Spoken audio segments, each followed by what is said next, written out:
அதனால கோவில் கும்பாபிஷேகம் நடக்குமா நடக்காதுன்னு ஊர்ல எல்லாரும் சந்தேகமா பேசிக்கிறாங்க. அத உங்ககிட்ட சொல்லலான்னு தான் வந்தோம். ஏப்பா எல்லாருக்கும் என் மேல சந்தேகம் வந்துருச்சா என்ன? சந்தேகம் வராம என்னைய செய்யும்? டாக்டர் இப்பதான் வெளியில பார்த்தோம், உங்களுக்கு ஹார்ட் அட்டாக்னு சொன்னாரு.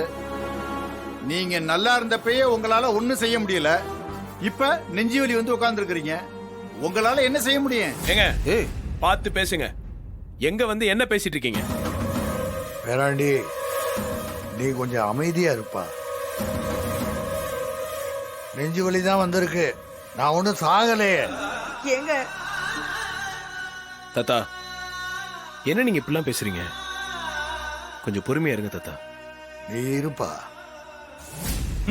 தம்பி, கும்பாபிஷேகம் செய்யறேன்னு சொல்லி தான் கோயிலே திறந்து விட்டீங்க. இப்ப கும்பாபிஷேகம் செய்யலன்னா அது சாமி குத்தமாயி இந்த ஊரே அழிச்சிடும்.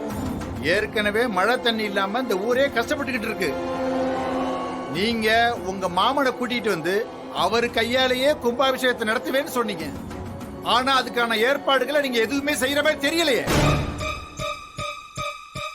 சிட்டிலேயே பிறந்து வளர்ந்த உங்களுக்கு இந்த ஊரோட பிரச்சனை புரியலன்னு நினைக்கிறேன். அதான் நீங்க அலட்சியமா இருக்கிறீங்க. நீங்க சொல்ற மாதிரி நான் அலட்சியமாலாம் இல்ல. அதுக்கான எல்லா ஏற்பாடும் நான் செஞ்சுட்டு தான் இருக்கேன். ஏற்பாடு செஞ்சு என்னையா பண்றது? இன்னும் கும்பாபிஷேகமே நடக்கலையே. விருமா தாத்தா, தேவையில்லாம எதுவும் பேசிட்டு இருக்காத. இந்த ராஜா சேதுபதி வாக்கு கொடுத்தா கொடுத்ததுதான், அதுல எந்த மாற்றமும் இல்ல. என்னங்க என் பேரை என் மகனை கும்பாபிஷேகத்துக்கு அழைச்சிட்டு வரேன்னு சொல்லியிருக்கான். இவன் சொன்னதை செய்வான். இவன் மேல எனக்கு நம்பிக்கை இருக்கு. ஓ, என் மகன் கண்டிப்பா வருவான். கும்பாபிஷேகம் குறிப்பிட்ட தேதியில நடக்கும். இதுல யாருக்கும் எந்த சந்தேகமும் வேணாம். போதுமா? தாத்தா ப்ளீஸ் நீங்க உட்காருங்க. ஒண்ணு இல்லப்பா, எனக்கு ஒண்ணு இல்ல. தாத்தா டென்ஷன் ஆகாதீங்க தாத்தா. எனக்கு ஒண்ணு இல்ல பேராண்டி, நான் நல்லாதான் இருக்கேன். என் பையன் வராம கோவில் கும்பாபிஷேகத்தை பார்க்காம என் உயிர் போகாது. இதெல்லாம் நடத்தி காட்டுறதுக்கு தான் நீ இருக்கீல்ல, அப்புறம் எனக்கு என்ன கவலை? நீ கண்டிப்பா ஜெயிச்சு இந்த தாத்தாவையும் ஜெயிக்க வைப்ப. அந்த நம்பிக்கை எனக்கு என்னைக்கு இருக்கியா? இது புரியாம இவங்க சந்தேகப்பட்டு வந்திருக்காங்க. ஐயா, நீங்க வெறுமனே சொல்லிட்டு இருந்தா போதாது, அத செயல்ல காட்டணும். நீங்க அதை செஞ்சீங்கன்னா நாங்க ஏன் உங்களை கேள்வி கேட்க போறோம்? ஏங்க அனாவசியமா பேசிட்டு இருக்காதீங்க. உடம்பு சரியில்லாத போது ஏன் தாத்தா டென்ஷன் ஆவறீங்க? உங்களுக்கு என் மேல நம்பிக்கை இருக்குன்னு சொன்னீங்கல்ல. ஒன்னு நம்பாம நான் வேற யாரப்பா நம்ப போறேன்? அப்புறம் என்ன தாத்தா, நீங்க நிம்மதியா இருங்க. இது எல்லாத்தையும் நான் நடத்தி காட்டுறேன். இப்போ உங்களுக்கு தேவை ரெஸ்ட் தான் தாத்தா. இந்த ஊர் பிரச்சனை அது இதுன்னு இது எல்லாத்தையும் மனசுல போட்டு குழப்பிக்காதீங்க. நீங்க நிம்மதியா இருங்க. சரியா, நீ சொன்ன மாதிரியே நடந்துக்கிற, போதுமா? சரிங்க தாத்தா. பாட்டி, தாத்தாவை பார்த்துக்கங்க. நான் மருந்து எல்லாத்தையும் வாங்கி கொடுத்துட்டு போறேன். சரியா, அடிக்கடி வந்துட்டு போயா, அப்பதான் எங்களுக்கும் கொஞ்சம் ஆறுதலா இருக்கும். சரிங்க பாட்டி, அடிக்கடி நான் வந்துட்டு போறேன்.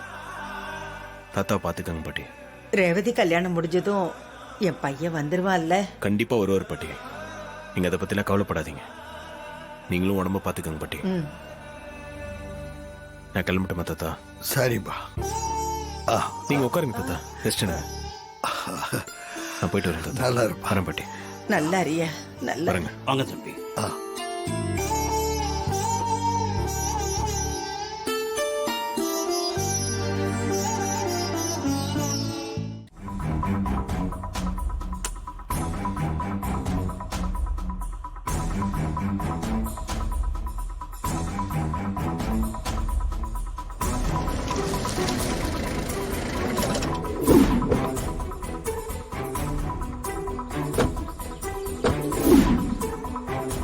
ஏங்க திரும்பவும் சொல்றேன், என்னை பத்தின எந்த விஷயத்தையும் இங்க யாருக்கிட்டையும் சொல்லிடாதீங்க ப்ளீஸுங்க. சிலம்பம், உண்மைய மறைக்க சொல்றியா? என்னை பொய் சொல்ல சொல்றியா? என் வாய கட்டி போட்டுட்டியே சிலம்பம், என் வாய கட்டி போட்டுட்டியே. தெரிஞ்ச உண்மைய தெரியாத மாதிரி நடிக்கணும்னு சொல்றியே. இறைவா, என்னடா மயிலு உனக்கு வந்த சத்திய சோதனை? சிலம்பம், நான் பொய் சொன்னதா சரித்திரம் பூலோகம் கண்டோன்னு எதுவுமே இல்லப்பா. இருந்தாலும் உனக்காக என் லைஃப்ல ஃபர்ஸ்ட் டைம் பொய் சொல்ல ஒத்துக்கிறேன்ப்பா, பொய் சொல்ல ஒத்துக்கிறேன். ஓகே? ம், நம்பிட்டேன். வாங்க. ஆ.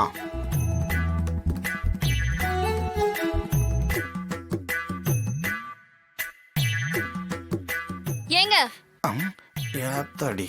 இங்க வாங்க. ஐயோ கூப்பிட்டுட்டாலே.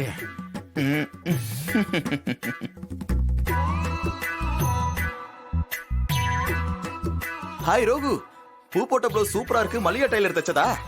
பேச்ச மாத்தாதீங்க. 2 பேரும் ஜோடியா எங்க போயிட்டு வரீங்க?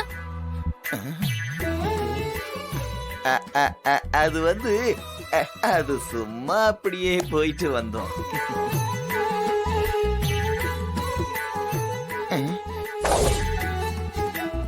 ஏங்க, ஆ, சந்திரா மேடம் டவுட்டா பாக்குறாங்க, பார்த்து.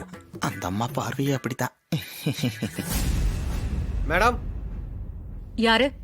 மேடம் பத்திரிக்கை ரெடி ஆயிடுச்சு மேடம், உங்ககிட்ட கொடுத்துட்டு போலான்னு வந்தேன். உள்ள வாங்க. சரிங்க மேடம். அங்க வச்சிருங்க.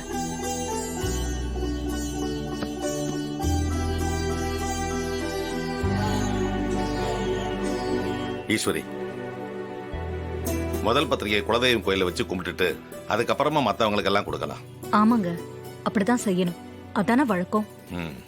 அப்படியே நம்ம பூசாரிக்கு ஃபோன் பண்ணி நம்ம வர விஷயத்தை சொல்லிடு. சொல்லிடுறேன்.